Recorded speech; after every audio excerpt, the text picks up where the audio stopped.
Hi friends, இப்போ நம்ம பார்க்க போற ஸ்டோரி படிப்போட அருமை. ஸ்ரீரங்கப்பட்டினம்ன்ற கிராமம் எப்பவுமே பச்சை பசேல்னு ஜொலி ஜொலி போட காணப்பட்டுச்சு. அதுக்கான காரணம் அந்த ஊர்ல இருக்க எல்லாருமே விவசாயம் பண்றவங்க. அந்த ஊர்ல ரங்கையா சீனையான்னு 2 நண்பர்கள் வாழ்ந்து வந்தாங்க. அவங்க 2 பேர் வீடும் பக்கத்து பக்கத்துல தான் இருந்தது. ஒரு தடவை அவங்க 2 பேரும் சேர்ந்து வயலுக்கு போகும்போது சீனையா ரங்கையா கிட்ட இப்படி சொல்லுவான். டேய் ரங்க, உன்னுடைய வயலில் வேலை இருக்குன்னு சொல்லி என்னோட சேர்த்து என்னுடைய வீட்டாளுங்களையும் உன்னுடைய வயலுக்கு வர சொன்னேன்.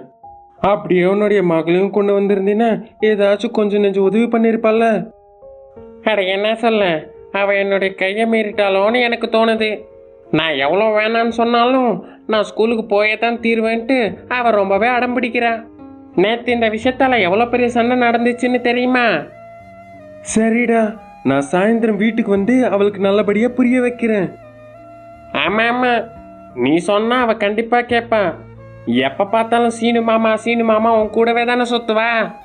அப்படி பேசிக்கிட்டே அவங்க 2 பேரும் சேர்ந்து வயலுக்கு போயிடுவாங்க. அன்னைக்கு சாயங்காலம் வரைக்கும் அவங்க வயல்ல கஷ்டப்பட்டு வேலை செய்வாங்க. டே சீனு, இருக்கிற வேலையை நாளைக்கு வந்து பார்த்துக்கலாம்டா. இப்போவே ரொம்பவே இருட்டாக போகுது, என்ன கிளம்பலாமா? அப்படி அவங்க பேசிக்கிட்டே வீட்டுக்கு கிளம்பி போயிடுவாங்க. வீட்டுக்கு போய் பார்த்தா அங்க துர்கா உட்காந்து படிச்சுட்டு இருப்பா. துர்கா, வந்துட்டியா? சரி இங்க வா, இந்த பொருட்களெல்லாம் எடுத்து சுத்தம் பண்ணி வீட்டுக்குள்ள வை. அப்பா, நாளைக்கு எனக்கு எக்ஸாம் இருக்குப்பா, அதனால இன்னைக்கு ஒரு நாள் நீங்களே அந்த வேலையை செஞ்சிடுங்கப்பா. அட என்னடி வர வர இப்படி பண்ணிட்டு போற? எப்ப எந்த வேலை சொன்னாலும் நான் படிக்கணும், நாளைக்கு எக்ஸாம் இருக்குன்னு சாக்கு சொல்லிக்கிட்டே இருக்கேன். இந்த ஊர்ல எல்லாரும் படிச்சுட்டு தான் உருப்பட்டாங்களே என்ன? உன் வயசு பசங்க வயலுக்குள்ள வந்து என்னமா வேலை பார்க்குறாங்கன்னு உனக்கு தெரியுமா? ஒரு விவசாயி வயிற்றுல பிறந்து வயலுக்கு வந்து வேலை பார்க்கறது ஒரு சுமையா பார்க்குறியா? அப்பா, நான் அப்படி ஒன்றும் சுமையாவே நினைக்கலப்பா. எனக்கு எல்லாத்தையும் விட படிப்பு தான்ப்பா ரொம்ப முக்கியம். அதனால நான் அதுக்காக எதை வேணா விட தயாரா இருக்கேன்ப்பா. இப்படி இவங்க 2 பேரும் பேசிட்டு இருக்க சத்தம் வீட்டுக்கு வெளியே கேட்டு வெளியே வந்துட்டு இருந்த சீனையா கேட்டு உள்ள ஓடி வருவான். இதோ கண்ணு, நமக்கு படிப்பு முக்கியம்தாம்மா, ஆனால் விவசாயம் பார்த்தா தானே சோறே கிடைக்கும். அது பண்ண முடியாதுன்னு சொன்னா எப்படிம்மா? தினமும் 4-5 மைல் நடந்து போய் படிக்கிறது ரொம்ப கஷ்டம் தானே. அதுவே நீ வயலுக்கு வந்து வேலை பார்த்தீங்கன்னா உங்க அப்பாவுக்கு கொஞ்சம் உதவியா இருக்கும்ல. மாமா, இந்த ஒரு தடவை என்னை மன்னிச்சிடுங்க மாமா, உங்க பேச்சை கேட்காததுக்கு. ஆனா நான் எப்படியாவது படிக்கணும்னு தான் மாமா நினைக்கிறேன். எங்களுடைய பேச்சை விட உன்னுடைய பிடிவாதம் தான் முக்கியம்னா இனி நீ இங்க தங்க வேண்டி தேவையில்லை. இல்லைன்னா எங்கேயாச்சும் போயிடு. நான் கஷ்டப்பட்டு சம்பாதிக்கிற காசுல சாப்பிட்டு திரும்பி என்னையே எதிர்த்து பேசுறியாடி நீ? என் கூடவே சேர்ந்து வயலில் வந்து வேலை பார்க்குற மாதிரி இருந்தா இங்க தங்கு. மண்ணுக்கு சேவை செய்யாத ஒன்ன மாதிரி ஆட்கள் இருந்தாலும் ஒன்று தான், இல்லாட்டியும் ஒன்று தான். எனக்கு நல்லா புரிஞ்சிடுச்சு. நான் இங்க இருந்தேன்னா நீங்க எப்படியும் என்னை படிக்கவே விட மாட்டீங்க. நான் படிக்கணும்னா உங்களுக்கு தூரமா தான் இருக்கணும். அப்படி அந்த துர்கா தன்னோட பெட்டி படுக்கையெல்லாம் எடுத்துட்டு கிளம்பி போயிடுவா. ஆனா சீனையாவும் அவனோட மனைவியும் துர்காவை எவ்வளவு தடுக்க ட்ரை பண்ணியும் அவளை தடுக்க முடியாது. அப்படியே சில நாட்கள் கழிஞ்சு போச்சு. ரங்கையா எப்பொழுதும் போல தன்னோட வீட்டு வேலையும் வயலோட வேலையும் அவனே பாத்துக்கிட்டான். டே ரங்கா, உன்னுடைய மகளை வீட்டில இருந்து துரத்திட்டு உன்னால எப்படிடா இப்படி இருக்க முடியுது? அடே, அவ மண்ணுக்கு தூரமா இருக்கும்போது என்னுடைய மகளா அவ செத்துட்டா. எப்பவோ இனி அவளை பத்தி பேசுறத கொஞ்சம் நிறுத்துறியா? இன்னைக்கு நம்மளுடைய நெல்லை வாங்க தலாரிகள் வர போறாங்க, அது ஞாபகம் இருக்குல்ல? வா, வயலுக்கு போய் நெல்லை பார்க்கலாம். அப்படி பேசிக்கிட்டே அவர்கள் தங்களோட வயலுக்கு போய் தங்களோட வேலையை பார்த்துட்டு இருக்கும் போது ஊர் தலைவர் அங்க வருவாரு. இதோ பாருங்கய்யா, உன்னுடைய நெல்லுக்கு நாங்க தர காசு. ஐயா, என்னங்கய்யா, எத்தனையோ நெல் மூட்டைகள் அறுவடை செஞ்சானா இவ்வளவு காசு தான் தரீங்க? இந்த காசை வச்சு எங்களால எப்படி பொழைக்க முடியுங்க? இதோ பார், உன்னுடைய நெல்லுக்கு நான் கொடுக்க வேண்டியது அவ்வளவுதான். நாங்க சொன்னதுதான் விலை. எங்களை தவிர உன்னுடைய நெல் மூட்டைகள் வேற யாருமே வாங்க மாட்டாங்க. அதனால தேவையில்லாதெல்லாம் பேசி நேரத்தை வீணடிக்காம அந்த காசை வாங்கிக்கிட்டு உன்னுடைய வீட்டுக்கு கிளம்பு. ஐயா, இது ரொம்ப அநியாயங்க. நாங்க பண்ண முதலீடு கூட நீங்க கொடுத்த காசை விட ரொம்ப அதிகம். அதுக்கு என்னப்பா, அறுவடை செய்யறத நிறுத்திக்கோ. என் முன்னாடி இந்த மாதிரி கத்திர வேலைலாம் வச்சுக்காத, அப்புறம் உன்னுடைய நெல்லெல்லாம் வீட்டுக்கு போய் சேராது.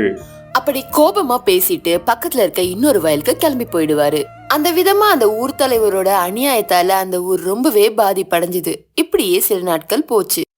டேய் ரங்கா, இந்த வாட்டி உனக்கு எவ்வளோ பார்த்தாலும் நல்ல காசு தான் வரும்.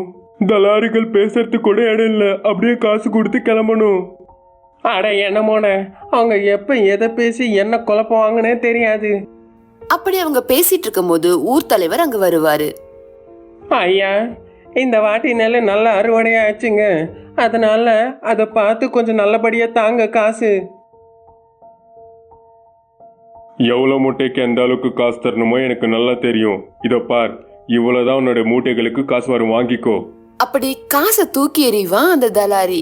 உடனே அந்த ரங்கையா அவனோட காலில் விழுந்து, ஐயா, தயவு செஞ்சு கொஞ்சம் கருணை காட்டுங்க, நான் ரொம்பவே கஷ்டப்பட்டு அறுவடை செஞ்சேங்க, இன்னும் கொஞ்சம் அதிக காசு கொடுங்க ஐயா ஐயா. அப்படி ரங்கையா ரொம்பவே கெஞ்சி கேட்டுட்டு இருக்கும்போது அங்க ஒரு குரல் கேக்கும். ஏய், என்னடா நடக்குதாங்க அப்படின்னு ஒரு சத்தமான குரல் அங்க கேக்கும். என் முன்னாடியே வாய் எகுறுதா, அது யாரா அவன்? அப்படி கத்திக்கிட்டு பின்னாடி திரும்பி பார்க்கும்பொழுது அரசு அதிகாரி அங்க நிப்பாங்க. ஆமா, விவசாயிகளை நீ ஏன் கொடுமைப்படுத்துற? அது மட்டும் இல்லாம அவங்க விளைவிக்கிற நெல்லுக்கு விலை நிர்ணயிக்க நீ யாரு? விவசாயியை கொடுமைப்படுத்தினதுக்கான தண்டனை நீ அனுபவிச்சுதான் ஆகணும். அப்படி சொன்ன உடனே அங்க இருந்த சில பேர் அந்த தலாரியை இழுத்துக்கிட்டு போவாங்க. நான் இந்த ஊருக்கு புதுசா வந்த ஒரு விவசாய அதிகாரி, இனிமே எந்த பிரச்சனை வந்தாலும் என்கிட்ட வந்து சொல்லுங்க. அப்படி துர்கா அங்க இருக்கவங்க கிட்ட சொல்லிட்டு தன்னோட அப்பா கிட்ட கிளம்பி போவா. அப்பா, நான் தான்ப்பா உங்க பொண்ணு துர்கா. வயலுக்கும் விவசாயத்துக்கும் தூரமா இருக்கணும்னு நான் எப்பவுமே நினைச்சது இல்லப்பா. நம்மளோட கஷ்டத்தை அடுத்தவங்க திருடுறாங்கன்னு இருந்தாலும் நம்ம படிப்பு இல்லாத காரணத்தால நம்மளால பேச முடியலப்பா. ஆனா நான் அதை மாத்தணும்னு நினைச்சேன்ப்பா. உங்களை மாதிரி விவசாயி அடுத்தவங்க காலில் விழக்கூடாதுன்னு நினைச்சேன். நான் சொல்றது சரிதானப்பா? யாரு என்ன படிக்க கூடாதுன்னு தடுத்தாலும் நான் படிச்சே தீரணும்ன்ற வைராக்கியத்துல படிச்சு முடிச்சேன்ப்பா. இந்த படிப்புனாலதான்ப்பா நான் உங்க முன்னாடி இப்படி நிக்கிறேன். இந்த ப்ராசஸ்ல உங்களை கஷ்டப்படுத்துற மாதிரி நான் ஏதாவது பண்ணியிருந்தேன்னா தயவு செஞ்சு என்ன மன்னிச்சிடுங்கப்பா, ப்ளீஸ். எவ்வளவு புத்திசாலித்தனமா யோசிச்சிருக்கடா கண்ணு, நீ என்னைக்குமே என்ன கஷ்டப்படுத்தல. நான் தான் உன்னுடைய மனசை புரிஞ்சிக்காம ஒரு ராட்சசன் போல நடந்துக்கிட்டேன். நீ தாம்மா என்ன மன்னிக்கணும். அப்பா, இந்த வயலுக்கு தூரமாகி நான் ரொம்ப நாள் ஆகுதுப்பா. அதனால வாங்கப்பா, 2 பேரும் வயலுக்குள்ள போலாம்.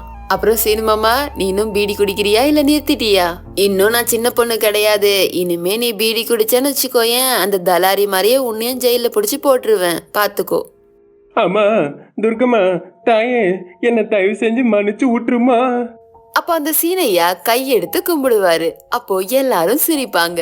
அன்னையில இருந்து துர்கா விவசாயிகள் விளைவிக்கிற நெல்லுக்கு சரியான ரேட் கிடைக்கிறதுக்கு உதவி பண்ணுவா. அது மட்டும் இல்லாம விவசாயிகளுக்கு எந்த கஷ்டம் வந்தாலும் அவ துணையா நின்னா.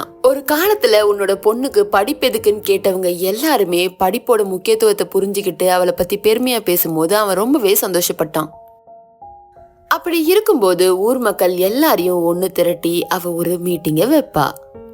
இங்க பாருங்க, இது வரைக்கும் நீங்க எல்லாரும் உங்க பசங்களை வயல் வேலைக்கு அனுப்பிட்டு இருந்தீங்க. நிறைய பேர் படிக்கணும்ன்ற ஆசையோட இருக்காங்க. அவங்களை இந்த மாதிரி கட்டாயப்படுத்தி வேலைக்கு அனுப்புறதுன்னு ரொம்ப தவறான விஷயம். இப்படி அவங்களும் படிக்காமலே இருந்தாங்கன்னா உங்கள மாதிரியே அவங்களும் இன்னொருத்தர்கிட்ட அடிமையா வாழ்ந்தாகணும். அதனாலதான் பசங்களுக்கு படிப்பு சொல்ல நான் ரொம்ப தயாரா இருக்கேன். உங்கள யாராவது தயாரா இருக்கீங்களா? ஏம்மா துர்கம்மா, உன்னால என்னைக்கும் பார்க்காத அளவுக்கு எங்களுடைய நெல்லுக்கு நல்ல காசு கிடைச்சது. அதனால எனக்கு வந்து அதிக காசுல இந்த வாட்டி பசங்களோட படிப்புக்காக நான் தரணும்னு நிர்ணயிக்கிறேன். என்னுடைய 2 பசங்களோட சேர்த்து நானும் படிப்பை கத்துக்கிறேன். எங்களுக்காக நீ இருக்க, எங்களுக்கு அது போதும். எங்களுக்கு உன் மேல நம்பிக்கை இருக்குமா? அதனால அந்த ஆள் மாதிரியே அங்க இருக்க எல்லாரும் உதவி பண்ண ஆரம்பிச்சாங்க. அப்படி உதவி பண்ண காசு வச்சு அந்த துர்கா அந்த ஊர்லயே ஒரு பெரிய ஸ்கூலை கட்டுவாங்க. இனிமே யாரும் படிப்புக்காக ரொம்ப தூரம் நடந்து போகணுன்ற அவசியம் கிடையாது. அது மட்டும் இல்லாம என்ன மாதிரி யாரும் ஊரை விட்டு வெளியே போய் தனியா படிக்கணும்ன்றது அவசியம் கிடையாது. அதனால உங்க சைட்ல இருந்து நீங்க ஒழுங்கா படிச்சா மட்டும் போதும். உங்களுக்கு துணையா எப்பவும் நான் இருப்பேன். அப்படி அந்த துர்கா அங்க இருக்க பசங்களுக்கு வாக்கு கொடுப்பா.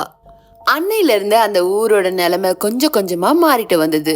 ஒரே ஒருத்தரோட படிப்பு ஊருக்கே நன்மை கொடுக்கும்ன்றது இதுதான் போல.